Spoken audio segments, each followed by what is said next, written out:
OK, là ça marche. Bonjour tout le monde. Bon, c'est un vrai plaisir pour moi d'être avec vous ce matin. Je suis content d'être avec vous autres, d'être de retour. Merci à ceux qui sont responsables de l'Église de m'avoir invité. C'est un privilège d'avoir assisté à ce service de baptême. J'ai été profondément édifié par les baptêmes, par les témoignages des personnes qui sont baptisées. Et je rends gloire à Dieu pour eux et je les félicite d'avoir obéi au Seigneur Jésus dans les eaux du baptême et rendre témoignage pour le Seigneur et de leur foi en lui.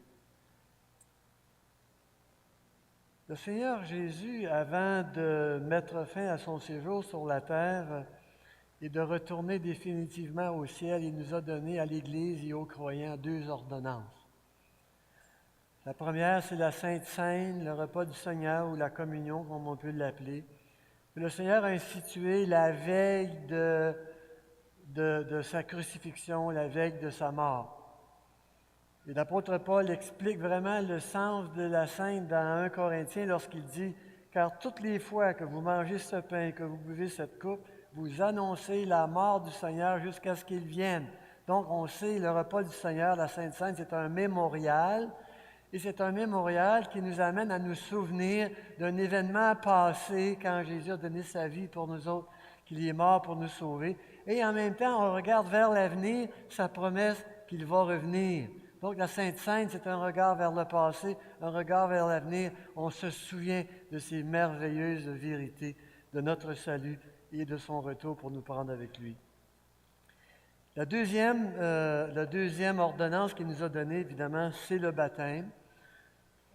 Une ordonnance qu'il a donnée peu de temps avant d'être enlevé au ciel et qui est définie dans Matthieu, chapitre 28, que je pense que c'était, je ne sais pas si c'était Nathania qui l'a cité tout à l'heure, mais où c'est écrit « Allez, faites de toutes les nations des disciples, les baptisant au nom du Père, du Fils et du Saint-Esprit. » Alors, la Sainte Seine, c'est une ordonnance à répéter constamment, tout le cours de notre vie chrétienne, mais le baptême, c'est une ordonnance que ça fait qu'une seule fois.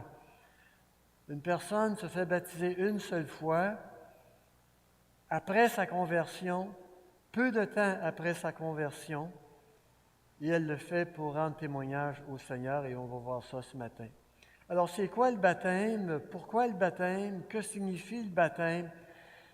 Moi, je veux traiter cette question-là ce matin dans le cadre d'une histoire que nous retrouvons dans la Bible, dans le livre des Actes des Apôtres, au chapitre 8, et les versets 26 à 39. Alors, si vous avez une Bible, vous pouvez l'ouvrir et lire avec moi. Sinon, bien, je vais mettre le texte sur l'écran et vous allez pouvoir suivre la lecture. Un ange du Seigneur s'adressant à Philippe lui dit « Lève-toi, va du côté du midi, sur le chemin qui descend de Jérusalem à Gaza, celui qui est désert. » Il se leva, partit, et voici un Éthiopien, un eunuque, ministre de Candace, reine d'Éthiopie, surintendant de tous ses trésors, venu à Jérusalem pour adorer, s'en retournait assis sur son char et lisait le prophète Ésaïe. L'Esprit dit à Philippe, « Avance et approche-toi de ce char. » Philippe accourut et entendit l'Éthiopien qui lisait le prophète Ésaïe et lui dit, « Comprends-tu ce que tu lis? » Il répondit, « Mais comment pourrais-je comprendre si quelqu'un ne me guide? » Et il invita Philippe à monter et à s'asseoir avec lui. Le passage de l'Écriture qu'il lisait était celui-ci. Il a été mené comme une brebis à la boucherie, et comme un agneau muet devant celui qui l'attend, il n'a pas ouvert la bouche. Dans son humiliation, son jugement a été levé, et sa postérité, qui la dépeindra, car sa vie a été retranchée de la terre. L'eunuque dit à Philippe, « Je te prie, de qui le prophète parle-t-il? Est-ce de lui-même ou est-ce qu'il parle de quelqu'un d'autre? » Alors Philippe, ouvrant la bouche, commençant par ce passage, lui annonça la bonne nouvelle de Jésus. Et comme ils continuaient leur chemin, ils rencontrèrent de l'eau. Et l'eunuque dit, « Voici de l'eau, qu'est-ce qui empêche que je sois baptisé? » Et Philippe lui dit, « Si tu crois de tout ton cœur, cela est possible. » Et il répondit, l'eunuque répondit, « Je crois que Jésus-Christ est le Fils de Dieu. » Il fit arrêter le char. Philippe et l'eunuque descendirent tous les deux dans l'eau. Et quand ils furent sortis de l'eau, l'Esprit du Seigneur enleva Philippe et l'eunuque ne le vit plus, tandis que, joyeux, il poursuivait sa route.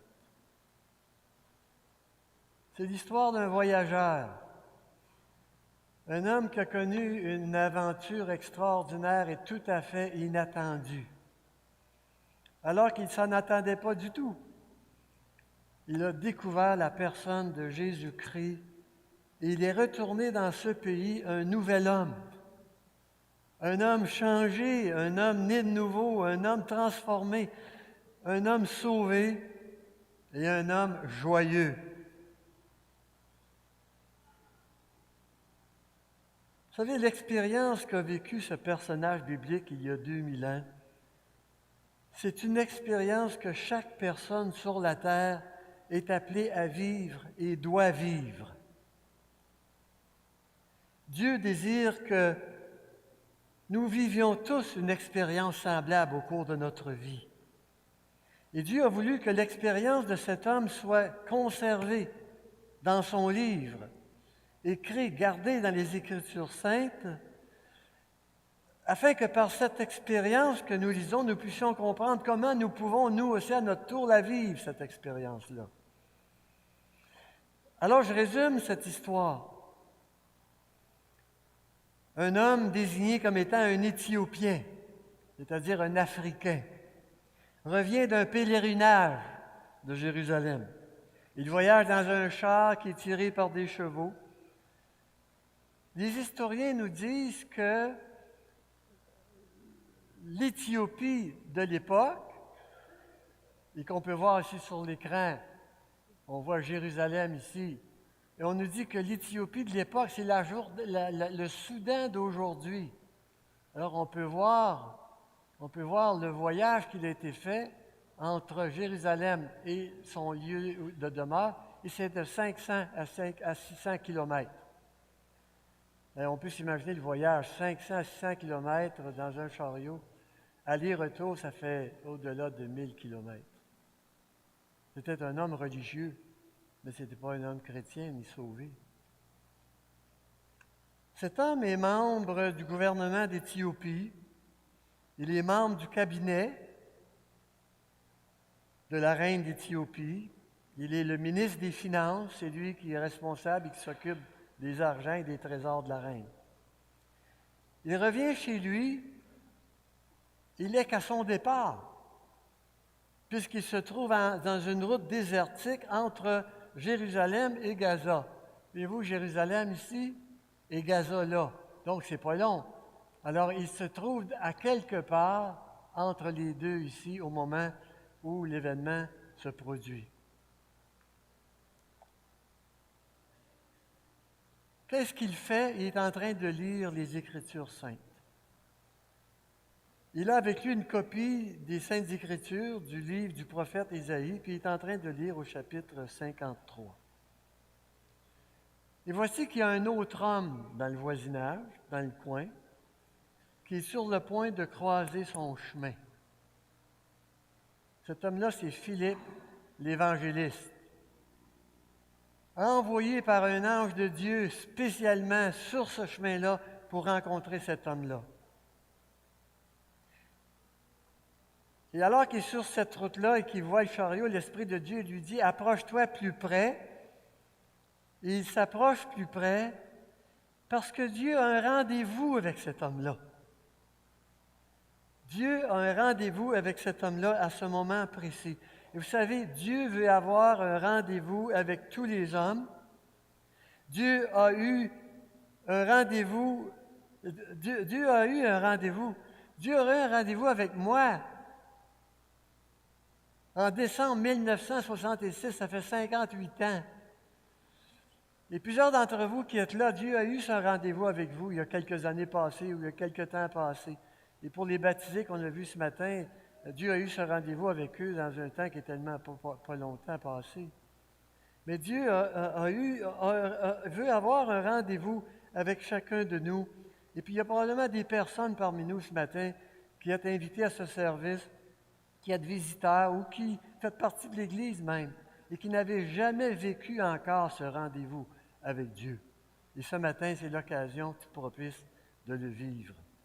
Alors Philippe s'approche du chariot, il entend l'Éthiopien lire à haute voix le prophète Ésaïe, puis il lui demande « Comprends-tu ce que tu lis? » Et lui de répondre « Comment veux-tu que je comprenne s'il n'y a pas personne qui me l'explique? » Laissez-moi vous dire, on a tous besoin de se faire expliquer l'Évangile. Lui, il lisait la Bible, mais ce sont très peu les gens qui lisent la Bible, là. Non seulement on a besoin de se faire expliquer l'Évangile, mais on a besoin que quelqu'un nous présente l'Évangile. Et quand on nous le présente, on a besoin qu'on nous l'explique. Et moi, dans mon cas, c'est ça qui est arrivé. Je ne m'attendais pas. On me l'a présenté, puis on me l'a présenté longtemps, puis on me l'a expliqué longtemps parce que ça m'a pris du temps à comprendre. Mais il faut qu'il nous soit expliqué. C'est ça qui arrive à cet homme-là. Et Philippe lui dit, « Ben, justement, tu veux comprendre, un ange m'envoie vers toi. Un ange m'envoie vers toi pour te l'expliquer. Et si tu veux, je vais monter dans le char et on va faire un petit bout de route ensemble. Et puis, je vais t'expliquer tout ça. » Puis l'eunuque a dit, « Ben, d'accord, monte. » Il l'invite à monter dans son chariot. Et la première question que l'eunuque pose à Philippe est la suivante. « Je te prie, de qui le prophète parle-t-il? » Besoin d'explication. Philippe, ouvrant la bouche et commençant par ce passage, lui annonça la bonne nouvelle de Jésus.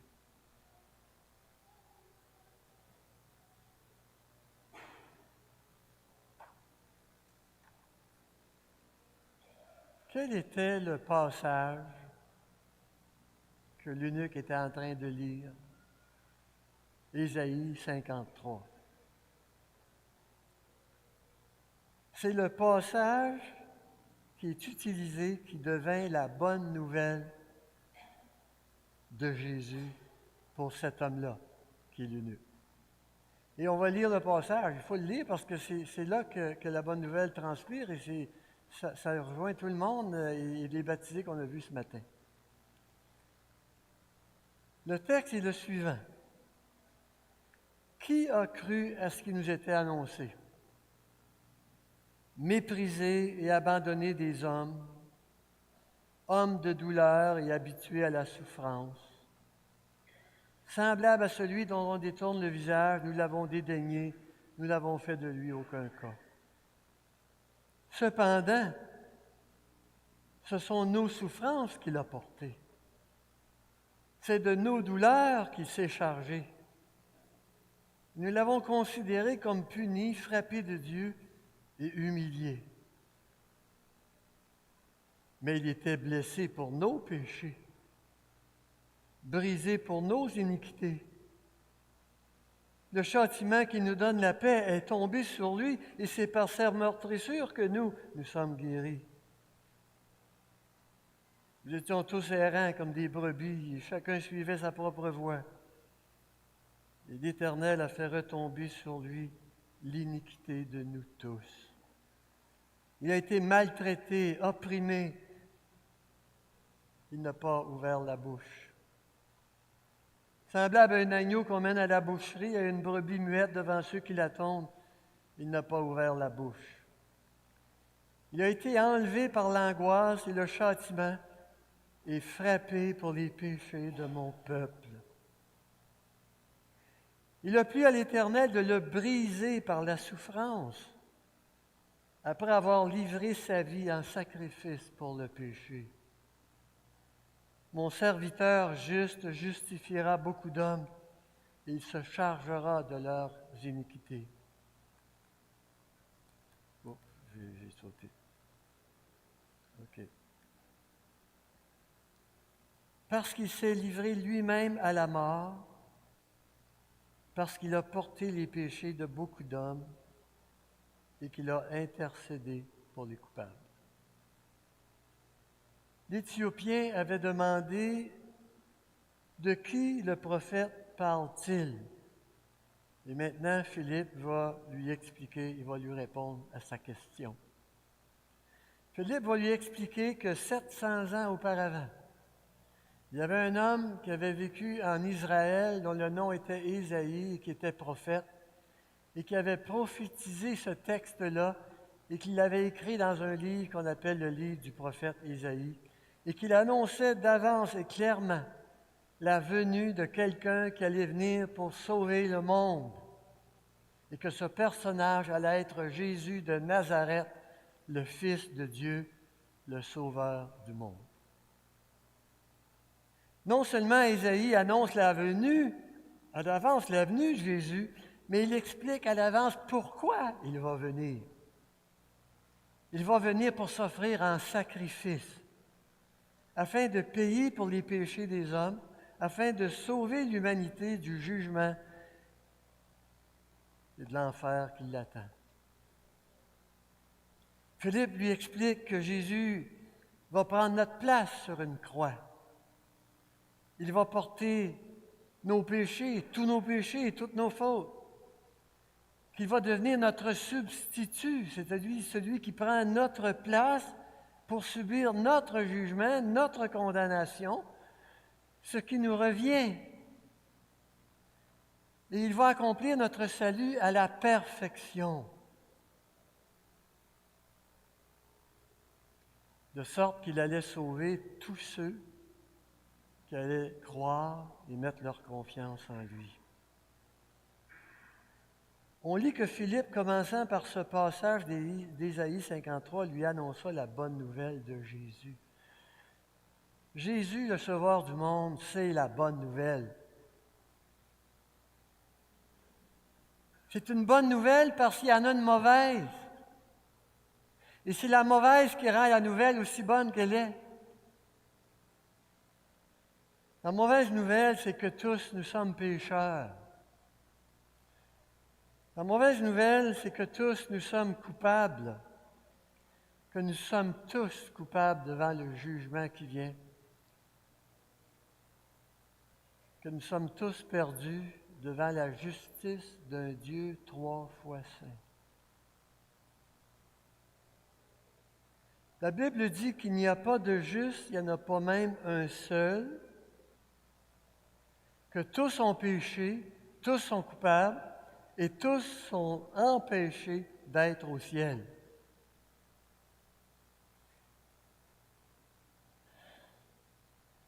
Ça, c'est la mauvaise nouvelle. Si le monde croyait à la mauvaise nouvelle, ils courraient tous vers la bonne nouvelle. Mais la majorité des gens ne croient pas à la mauvaise nouvelle. La majorité des gens croient qu'ils sont bons. La grande majorité des gens croient qu'ils vont au ciel. Ils n'ont pas besoin de sauveur, ils n'ont pas besoin de bonnes nouvelles. C'est ça le drame. Mais la bonne nouvelle, c'est que Jésus est venu pour nous sauver parce qu'on est perdu. La bonne nouvelle, c'est que Jésus est venu pour nous sauver d'un enfer réel. Jésus est venu pour nous sauver. Et pour ça, il a dû porter nos fautes sur la croix. Il a dû porter notre jugement. Il a dû mourir. Il a dû être enseveli. Et puis ressusciter victorieux par après, de sorte que Jésus est vivant. Jésus est un sauveur vivant. Il donne son salut à quiconque croit, peu importe qui. Et la bonne nouvelle, c'est que celui qui croit est sauvé, sauvé maintenant, sauvé pour toujours, sauvé pendant son séjour sur la terre. Il sait qu'il l'est, et c'est ça la bonne nouvelle. C'est ce que Philippe explique à l'Éthiopien. Extraordinairement, lui, il croit sur le champ, là. Il croit sur le champ, et alors que le chariot avance, il croise un petit étang d'eau, et l'eunuque, il dit à Philippe, « Bien, moi, je veux être baptisé. » Oui, mais il dit, ça ne se fait pas comme ça. Il y a une condition. Il faut que tu crois au Seigneur Jésus-Christ. Et lui, immédiatement, spontanément, répond, je crois tout ce que tu m'as expliqué. Je crois que Jésus-Christ est le Fils de Dieu. Et l'Éthiopien a été sauvé là, à ce moment-là. Il a été sauvé au moment où il a fait sa confession de foi. Je crois. Et alors, il fait arrêter le char, les deux descendent dans l'étang, et Philippe baptise l'Éthiopien, il l'immerge, il le plonge dans l'eau. On a assisté tout à l'heure à 4 baptêmes, et vous avez vu, on les a plongés dans l'eau, dans l'eau d'un bassin qu'on appelle un baptistère. Et on veut comprendre quel est le sens de ça. Et ça m'amène à vous expliquer maintenant le sens du baptême. Vous savez, le baptême d'eau, c'est un acte visible, mais qui témoigne d'une vérité invisible que chaque personne qui a été baptisée a vécue avant. Et si vous avez écouté le témoignage comme il faut, chacun raconte son expérience de vie avant, de foi, de conversion, de foi en Jésus-Christ et de salut. Ils ont vécu ça avant ce matin, là, ça s'est vécu. Il y en a qui, ça faisait 2 ans, j'ai marqué ce matin, d'autres, chacun a son temps. Ça, c'est invisible, ça, personne n'a vu ça. Ce matin, ce qu'ils font, c'est de le témoigner visiblement. Le baptême d'eau est précédé par un autre baptême, et c'est celui-là qui fait toute la différence. Celui-là, c'est le baptême invisible qu'on appelle le baptême du Saint-Esprit. Dans le baptême d'eau, on plonge le croyant dans l'eau. Dans le baptême du Saint-Esprit, c'est le Saint-Esprit qui plonge le croyant en Christ. Dans le baptême du Saint-Esprit, le Saint-Esprit plonge le croyant dans l'expérience du Christ qui consiste en sa mort, son ensevelissement et sa résurrection. Je vais jouer un petit vidéo. Je ne sais pas comment ça va passer parce que je ne sais pas si vous avez pas trouvé de manière d'avoir le son. Si je mettais le son sur mon appareil, je suis capable de faire ça, mettre le son qui joue sur mon appareil? Je vais prendre un micro, puis je vais le jouer comme ça. OK? Donc, je vais prendre juste le temps d'aller en arrière, puis d'aller changer le son qui est ici. On va le mettre sur les haut-parleurs de mon appareil. OK, ça devrait marcher maintenant. Puis on va espérer que ça va marcher.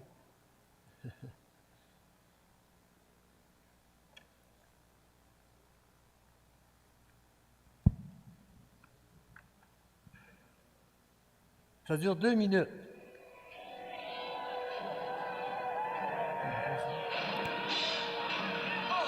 Est-ce que c'est assez fort? L'entendez-vous?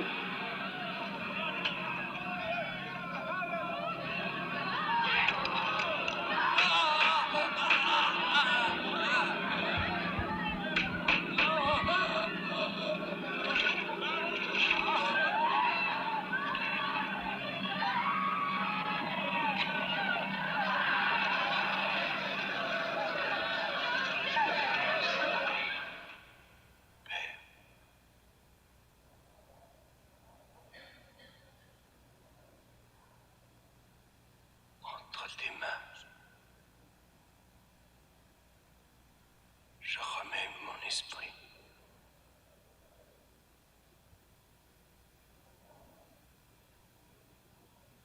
Tout est accompli.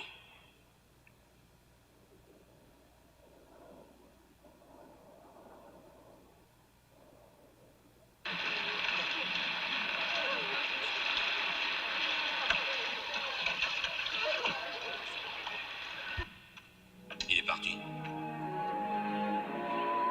Allez.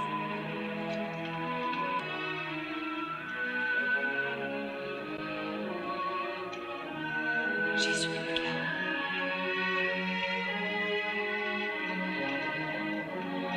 Écoutez tous. Je l'ai vu là-bas. Il est ressuscité.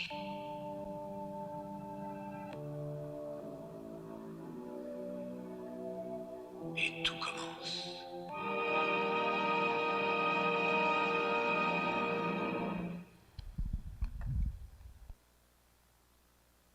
Mort, ensevelissement et résurrection. L'apôtre Paul écrit dans 1 Corinthiens, « Je vous rappelle l'Évangile que je vous ai annoncé, que vous avez reçu, dans lequel vous avez persévéré et par lequel vous êtes sauvés. Je vous ai enseigné avant tout comme vous l'avez reçu. Christ est mort pour nos péchés selon les Écritures. Il a été enseveli et il est ressuscité le troisième jour selon les Écritures. » L'Évangile repose sur 3 fondements, ou 3 bases, si on peut dire. Jésus est mort pour nos péchés. 2, Jésus a été enseveli pendant 3 jours. Il était dans le tombeau pour prouver définitivement qu'il était bien mort. Et 3, il est ressuscité d'entre les morts. Il est vivant. C'est un sauveur vivant capable de sauver parfaitement maintenant celui qui croit en lui pour la vie éternelle. Alors, il faut noter ces 3 expériences dans la vie de Jésus, sa mort, son ensevelissement et sa résurrection, et ceci m'amène à 3 schémas. Le premier schéma, c'est ce qu'on vient de voir sur l'écran tout à l'heure. Jésus est arrêté, jugé, condamné, flagellé, emmené au calvaire. Il est cloué sur une croix où il va pendre pendant 6 heures et il va terminer l'expérience en disant « Tout est accompli ». Et sur cette croix, Jésus va mourir pour nos péchés.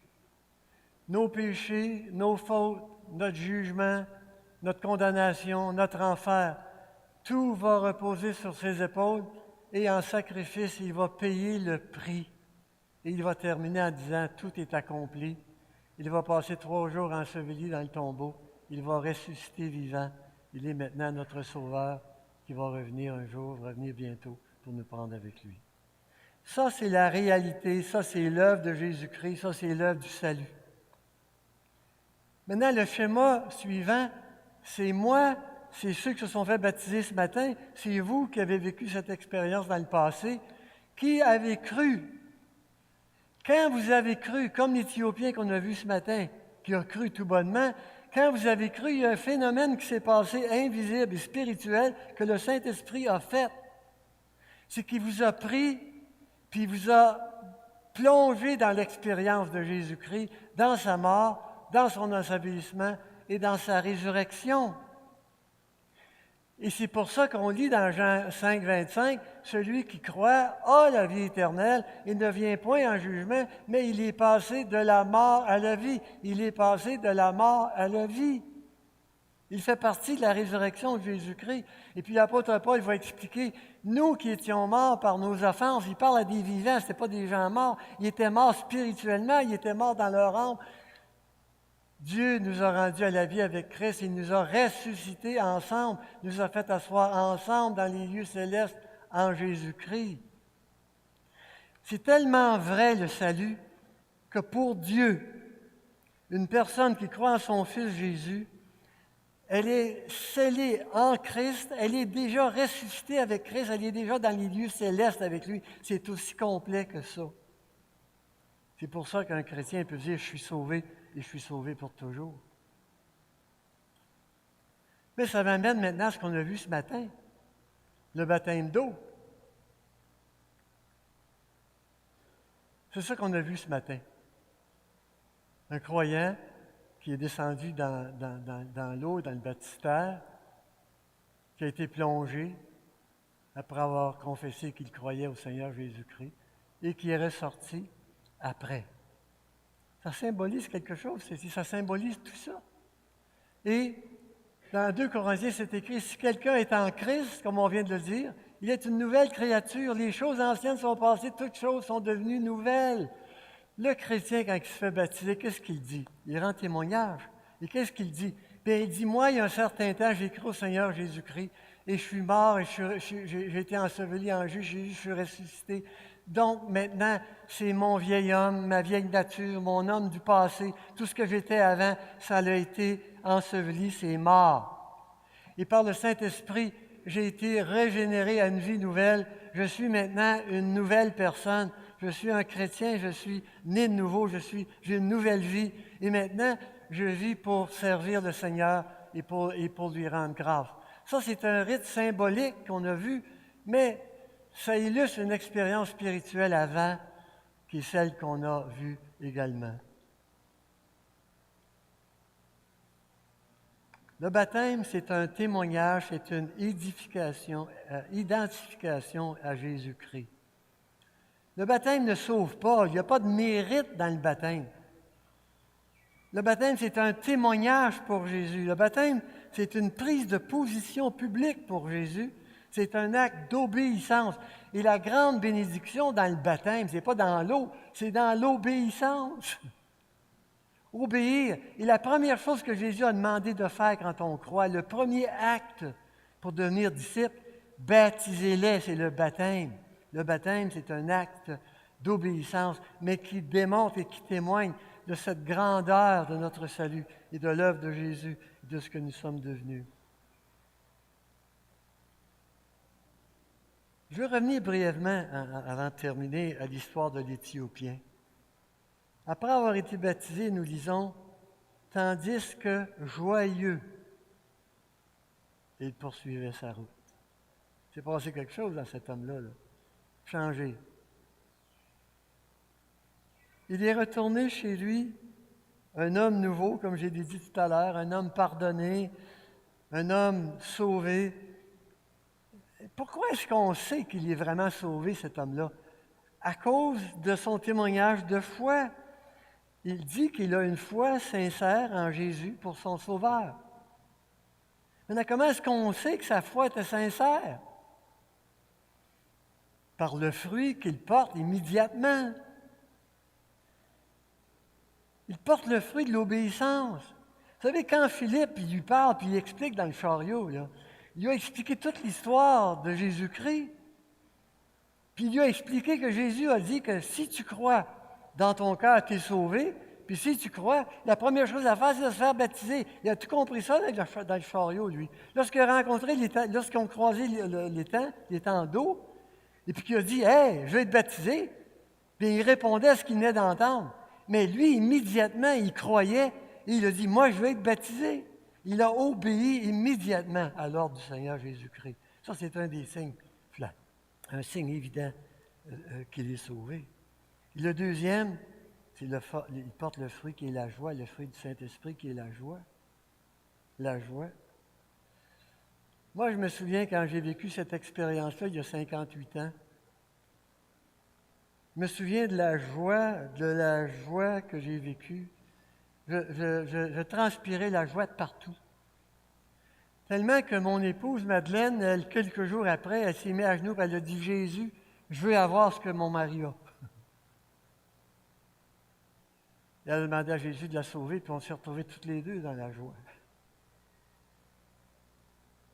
Est-ce qu'on peut savoir être sauvé, d'avoir la vie éternelle, savoir d'être avec Dieu pour l'éternité sans avoir de la joie? C'est impossible. Avant de finir, j'aimerais ça m'adresser à vous qui êtes ici ce matin, qui avez entendu ce message, mais qui n'avez jamais vécu cette expérience-là. Dieu vous a attiré ici ce matin. Dieu vous a amené à assister à ce service pour entendre la bonne nouvelle. Pour entendre la bonne nouvelle. Et Dieu a un rendez-vous avec vous ce matin, comme il y en a eu un avec cet eunuque-là, cet eunuque dans l'histoire, puis qu'il y a eu avec chacun de vous qui avez vécu l'expérience.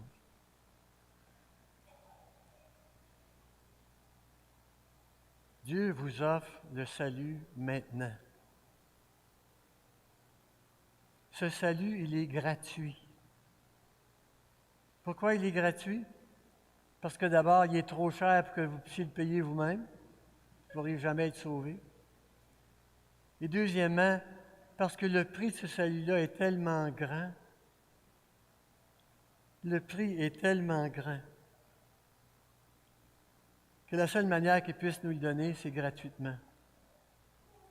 Ce salut est gratuit. Et tout ce qu'il faut faire que Dieu nous demande, c'est de reconnaître qu'on est pécheur, reconnaître qu'on est coupable, reconnaître qu'on est perdu. Et d'un cœur sincère, dire « Jésus, sauve-moi ». Juste ça. « Jésus, sauve-moi. Je te donne ma vie, prends-la. » Vous pouvez repartir d'ici ce matin une nouvelle personne, sauvée, transformée avec cette joie dans votre cœur et savoir où vous allez être pendant toute l'éternité. Tout ce qu'il faut faire, c'est de le vouloir et de le demander.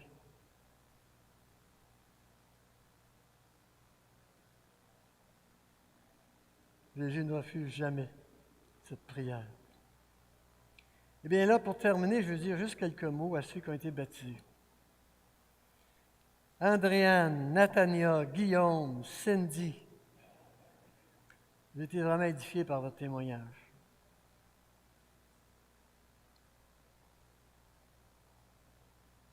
J'aime ça comparer une cérémonie de baptême à une cérémonie de mariage, une cérémonie nuptiale.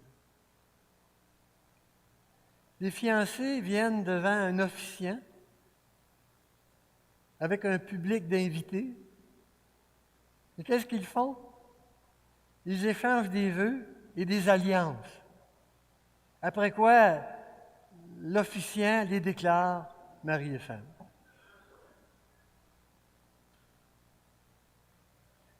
Ils s'engagent l'un envers l'autre pour la vie, jusqu'à ce que la mort nous sépare.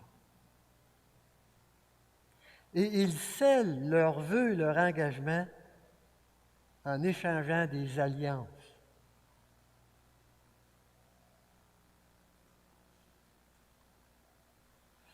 J'ai vécu cette expérience-là. Le 4 juillet 1964. Cette expérience-là s'est terminée par la mort d'un des deux, il y a 12 ans, après 48 ans de mariage. Si Madeleine n'était pas décédée, on aurait célébré notre 60e anniversaire de mariage le 4 juillet cet été. Mais pendant ces 48 ans-là, on a été fidèles à notre engagement, on a été fidèles à nos vœux, on a été fidèles à notre alliance. Et on a vécu un mariage heureux et un mariage réussi. Une cérémonie de baptême, c'est un peu une cérémonie où, devant Dieu et devant un public, on s'engage à suivre Jésus et à lui être fidèle jusqu'à la mort, à travers les hauts et les bas de la vie chrétienne et les épreuves et les combats. Et on va rester fidèle jusqu'à la mort, jusqu'à ce que Jésus revienne. Par votre témoignage ce matin, non seulement vous avez rendu témoignage de ce que vous avez vécu, mais vous avez pris un engagement, comme on lit ici dans... Est-ce que je le retrouve? Non, il n'est pas là. Quand l'apôtre Pierre il dit « Cette eau était une figure du baptême qui n'est pas la purification des souillures du corps, mais l'engagement d'une bonne conscience envers Dieu. » Souvenez-vous toujours du sérieux de votre geste ce matin. Vous avez pris un engagement public devant Dieu et devant les hommes, que vous alliez servir Jésus et lui rester fidèle jusqu'à la mort. Soyez fidèle à votre engagement. Soyez fidèle à votre engagement. Bien, Seigneur, je te prie pour ces personnes qui ont été baptisées. Seigneur, dans ta grâce, accompagne-les pendant les jours de leur pèlerinage qui leur reste à vivre sur la terre. Mets dans leur cœur cet amour profond pour toi. Rends-les victorieux à travers tous les hauts et les bas et les combats et les difficultés de la vie chrétienne qu'ils vont vivre. Et qu'à la fin, devant toi, ils soient victorieux. Et je te prie, Seigneur, pour les personnes qui sont ici, qui n'ont jamais vécu cette expérience-là qui a été décrite ce matin, de toutes les formes qui ont été présentées sous forme du baptême, l'image et tout ça, qui n'ont jamais vécu ça. Je te prie pour ces personnes, Seigneur, afin que ce qu'ils ont entendu soit semé dans leur cœur. Que cette bonne nouvelle, ils la reçoivent. Qu'ils reconnaissent leur besoin d'être sauvés. Qu'ils te tournent vers toi pour dire, Jésus, sauve-moi. Amen. Merci, M. Marcoux. Je vous invite à vous lever.